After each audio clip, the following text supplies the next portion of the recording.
This morning I came across a brief clip with the Metropolitan Police Commissioner, Sir Mark Rowley, talking about crime levels in London. And he was saying that actually London is one of the safest big cities in the world. He pointed out that overall crime rates in London are lower than New York City, lower than Toronto, lower than Paris, lower than Berlin, lower than Barcelona, and there were other cities he named as well. Um, I've just read a piece in the Byline Times. If you're not familiar with this publication, it's relatively new. I think it was began around the late 2010s. Um, Byline Times sort of focuses on media output and analysing that media output. Unquestionably, it has a left wing angle. This is the first one I got earlier this year, although that was more about. I got that at Newcastle Airport actually. It was a piece on Trump's Russia ties and how he was approaching the 80s as the KGB at that time were approaching American businessmen and supposedly operated under the name of Krasnov. This is something that's come up, and it was an interesting read. Um, but I've just read a piece by Adam Bienkov, Lawless Britain, a racist myth that has engulfed the media and political right. Now, before I get into this, I've never shied away from my stance on crime. I'm hardline on crime. And I do have a problem with the liberal left way of thinking on this, the knee jerk attitude of always talking about rehabilitation and always talking about what can we do for the criminal. Um, I think there's also a sort of sneering condescension with the liberal left that when people are angry about crime, when people are understandably angry about the subject, they're angry with criminals and they're angry with soft judges. There's a sort of condescension from the liberal left chattering classes of, well, they don't understand the nuances of law, or they're just pandering to populism, or they think it's they just want punitive punishment.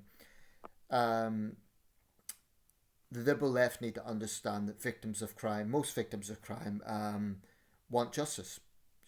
Of course, there will be outliers. There will be victims of crime who themselves advocate a more liberal approach.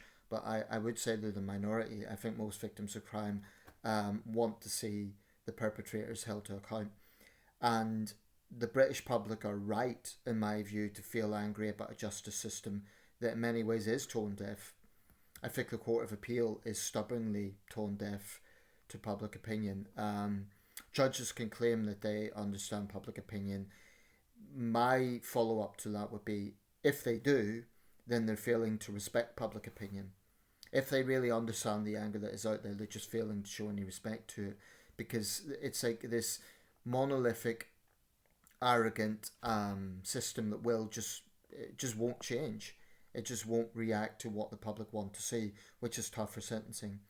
But this particular piece gets into perceptions about crime in this country, and I actually do agree with some of it. Now, I'm hardline when it comes to sentencing, but that doesn't mean that I go along with everything the right is coming out with on crime, particularly the vilification of migrants. If you listen to some right-wing sources these days, you could be forgiven for thinking, I mean, if you believe it, that all the problems in this country can be blamed on migrants. An example of this is in the hotel protests, where we see these placards saying, protect women and girls, as if migrant men alone are the threat to women and girls.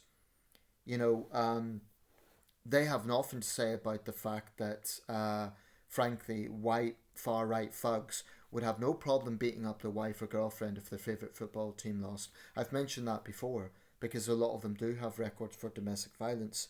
Um, and I'm not going to be naive and say that no migrant is, that all migrants are innocent. I think there are some migrants who shouldn't be in this country. I mean, technically, they all shouldn't be here if they've come illegally, but I'm talking about in terms of a danger to the public. Of course, there will be individuals who I think should be arrested and deported if they're guilty of a crime. I mean, that's, if you have come to a country supposedly for a better life, it's a strange way to thank that country by committing crime. But I am very uneasy about the way migrants are being vilified, and in recent weeks and months, the government and Keir Starmer seems to be going out of its way to pander to reform voters, and handedly this sort of lurch to the right. Now, some of it is important. I think it is important that the government gets more in touch when it comes to crime. And as I recently spoke about regarding the piece by Mark Wallace in the Times, like simply quoting statistics isn't enough. If people see, for instance, a sense of impunity, if they see shoplifters, shop thefts going on punished, that does give a sense of lawlessness. But I do think Farage is perhaps engaging in some hyperbole with this. Now, what I mean by that is, there's a picture. Britain is lawless. An example of this would be how Donald Trump, Elon Musk keep sticking their nose into this country. They keep attacking the Mayor of London. Now, Sadiq Khan is not my number one politician. I probably wouldn't vote for him. I don't like some of his partisan woke positions. Some of the things he's come out with I just don't agree with. But if you listen to the right these days, London is a hellhole and it's absolutely out of control. And I don't think it is quite that bad. Also, remember, London's a big place. Greater London is over 9 million people. It's not realistic to think of a place that has the same population as some small countries to have no crime. But there's another phenomenon, excuse me, which Adam Bienkov points out, and I think he's right to point this out. All this outrage about crime and migrants threatening British women and all this sort of narratives seems to rise when a Labour government is in power. It's almost like this sort of scaremongering that because the left are in power, then it's all now going to get out of control. It ignores the fact that the Tories had 14 years in power, and a lot of this stuff was happening on their watch. Shop theft was a problem on their watch. The usage of non-crime hate incidents, getting into this issue of freedom of speech, was a problem on their watch. The grooming gang scandals was a problem on their watch. Now, this is not to exonerate Labour. I do think left-wing political correctness has to answer to the fact that, for instance, when concerns were addressed about the grooming gangs, the left came out with this nonsense that it was dog whistle politics. And that is a serious blind spot with the political left, that whenever people do raise legitimate concerns, they will use the racism card. Now, the paradox here is that we do have racism in this country.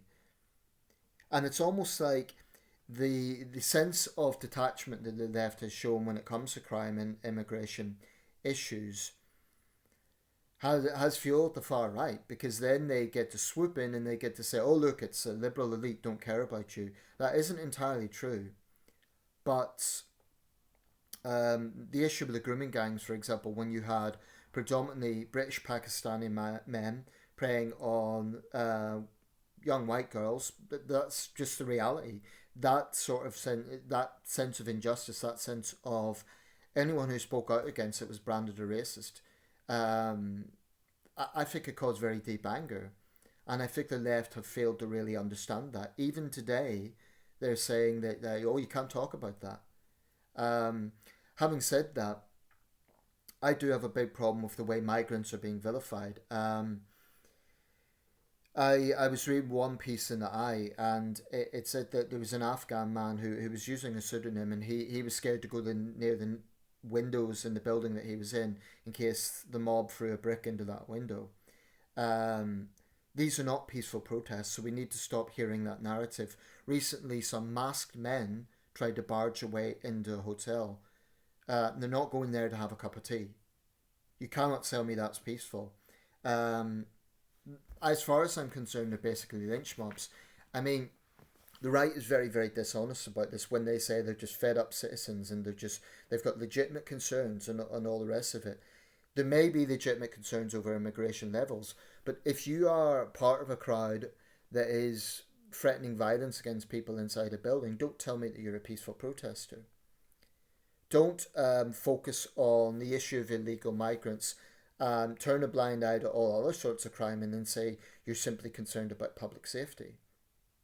I mean, as an example, I saw some so-called nationalists approach some migrants at a war memorial, and the migrants they weren't actually doing anything specifically. I mean, they weren't vandalizing the war memorial, they weren't being violent or aggressive or anything. Some of them were smoking around it, which was a bit disrespectful.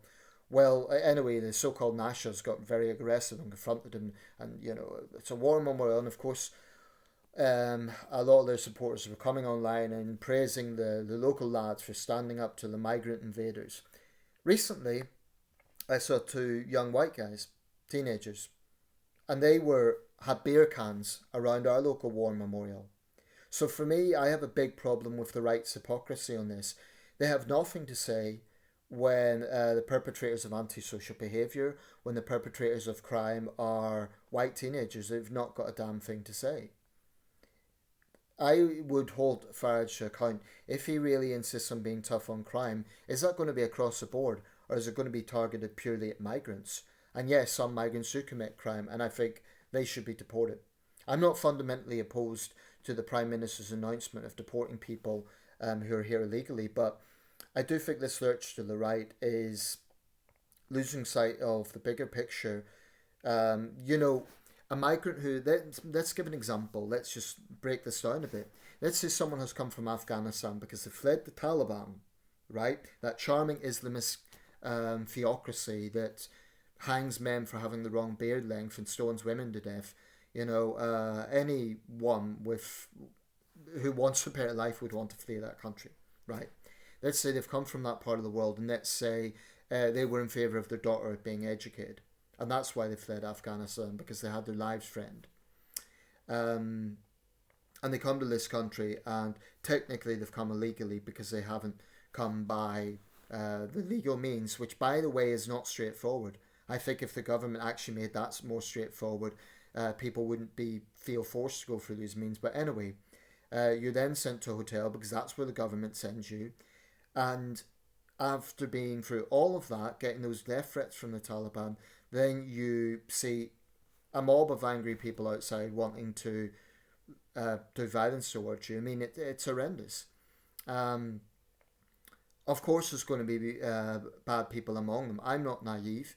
I think anyone who has Islamist sentiments, or anyone who thinks, for example, that girls shouldn't be educated or anything like that, who has regressive attitudes regarding blasphemy, all that sort of thing, I think there should be strict vetting in that area. And the numbers aren't sustainable, even if the number of migrant boat crossings or the number of individuals that have come over, as the government says, has actually fallen. It's still too high.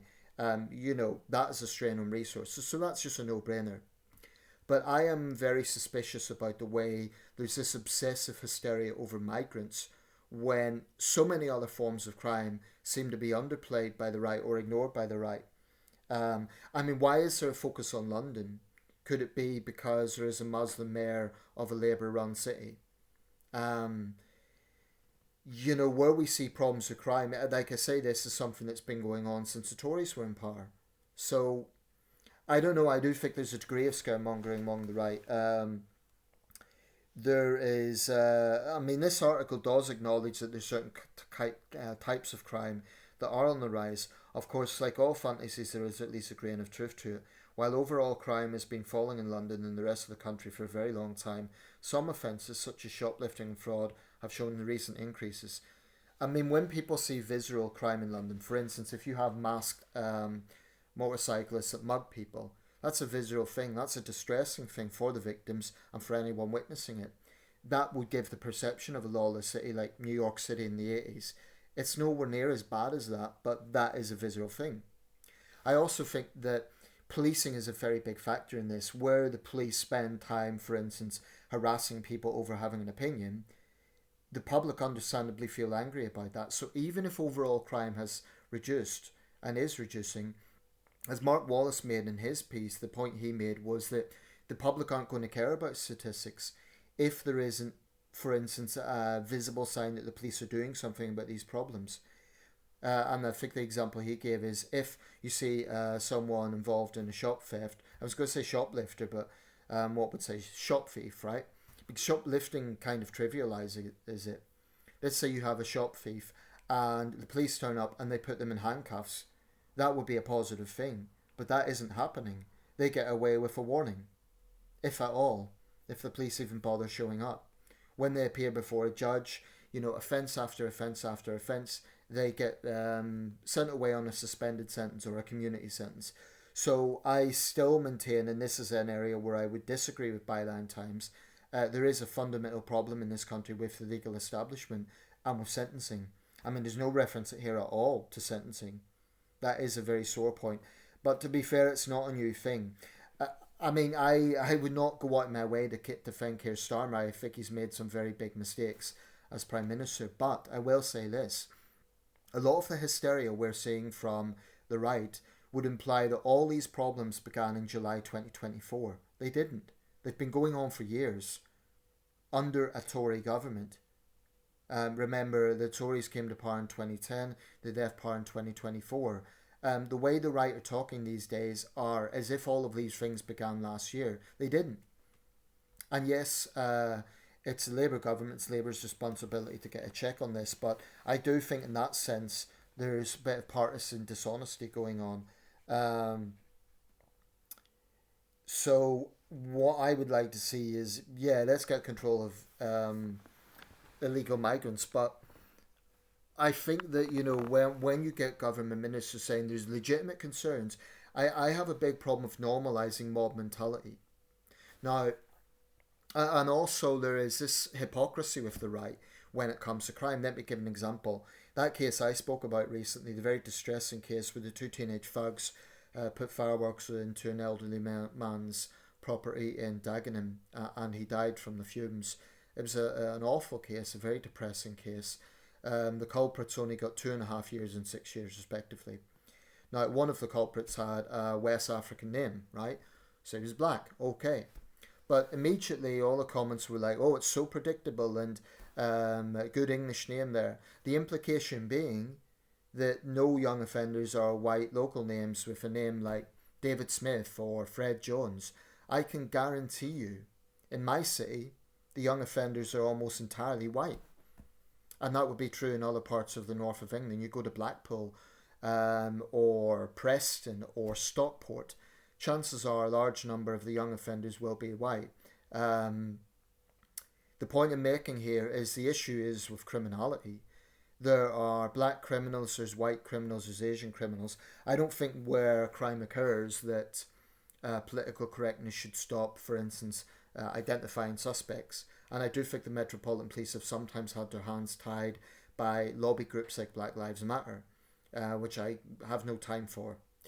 But there is also a racist conception that only migrants commit crime. It is a racist lie, and it needs to be called out.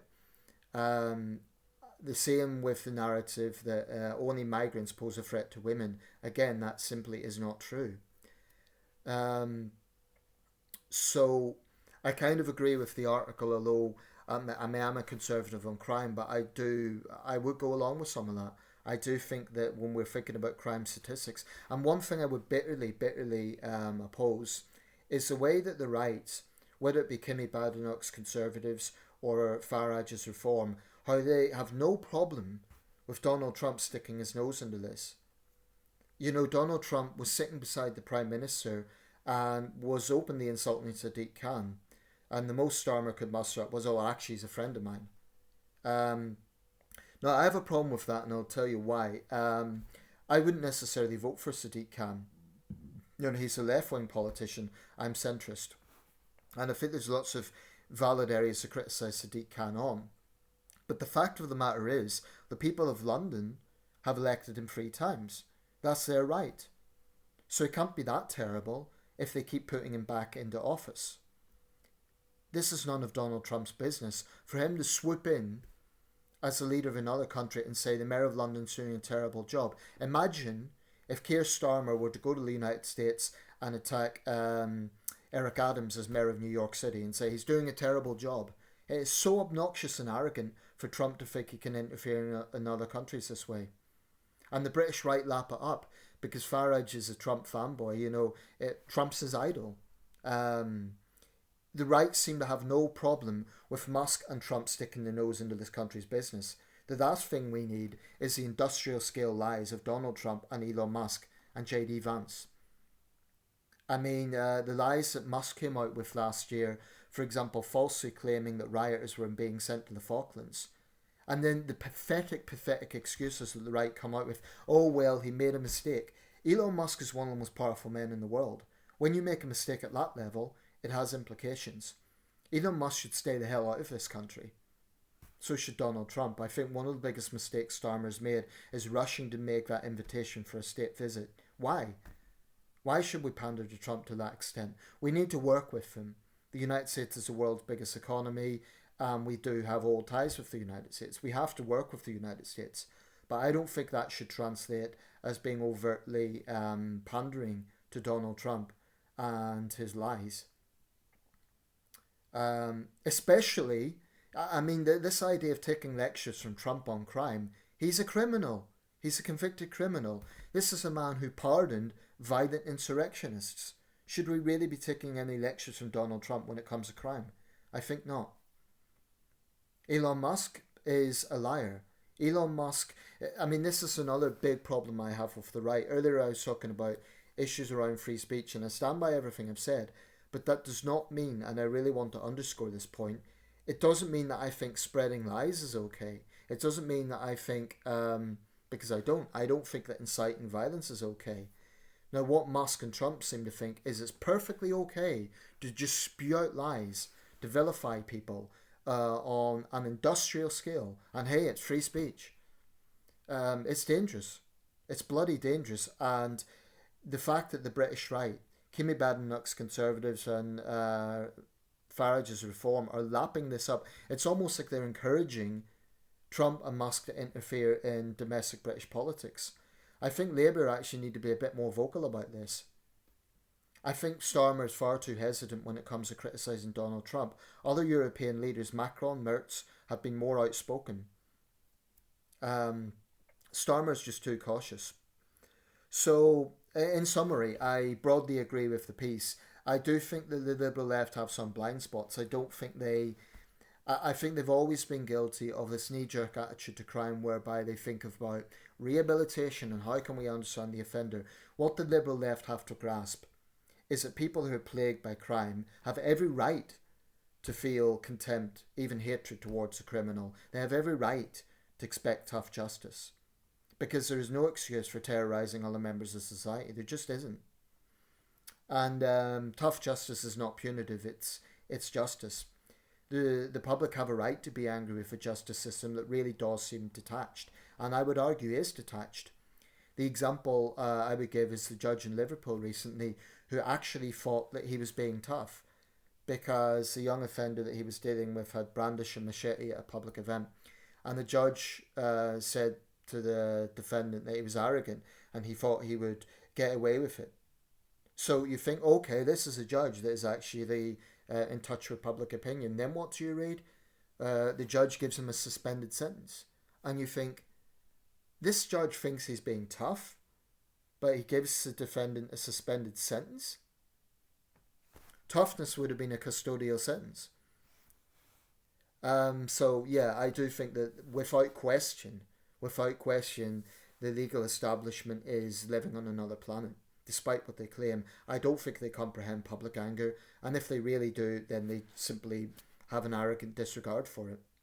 The Court of Appeal routinely ignores attempts to get cases overturned for undue leniency. Not overturned, but reviewed. They routinely ignore it. So there's just this arrogant contempt for the public, I think. So I as a centrist, I see both sides. I think that the left are guilty of not grasping that there is actually legitimate anger out there. But the right are absolutely scaremongering, especially regarding migrants. I'm not comfortable with this vilification and dehumanizing of migrants. I've personally known migrants, and frankly, I feel a lot more threatened when I'm in the city centre from young offenders than I do from any migrant. And people might say, oh, well, you're not a young woman.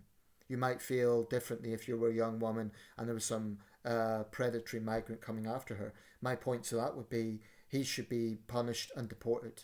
So I'm certainly not some sort of liberal when it comes to that. But what I would push against is the idea that every migrant man is some sort of sex-crazed predator. I think that is damaging. I think it's false. And And what it's doing is inciting hatred against an entire group of people. Those mass thugs who went into the hotel, do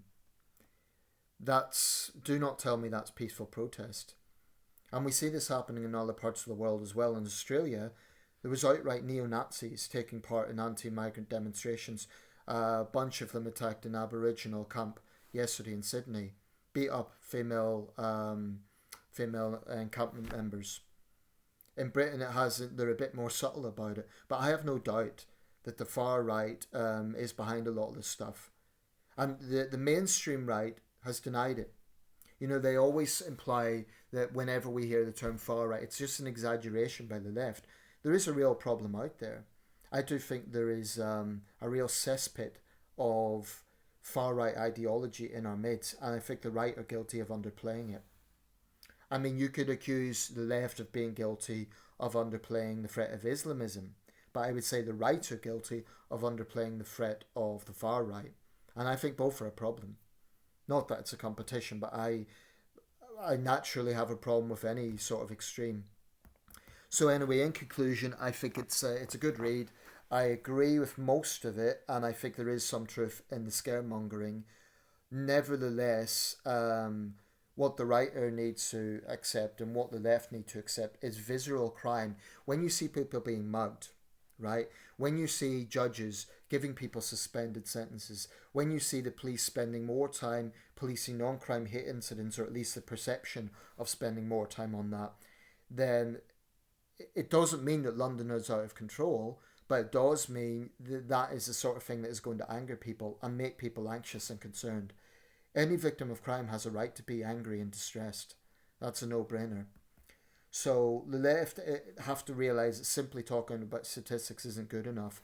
There has to be, the government needs to get a grip on this. They need to show visible policing a lot more. For a long time, policing numbers have been an issue. So anyway, I'll wrap this up. But I do think, people might be surprised on that because I've got very strong views on crime. I'm pretty hard line when it comes to crime. But that doesn't mean I think that putting out a false narrative is okay. And I've said before that the issue for me is always about sentencing, not necessarily the issue of crime levels. I don't think Britain's a particularly dangerous country compared to other parts of the world. It's really not. I mean, if you listen to Farage these days, you would think that Britain is like Honduras or Venezuela. It's not even comparable. And for all of Trump's lecturing of this country, London and most of our cities is a lot safer than most American cities. That's the truth. But, Farage idolises Trump, so he'll never admit that.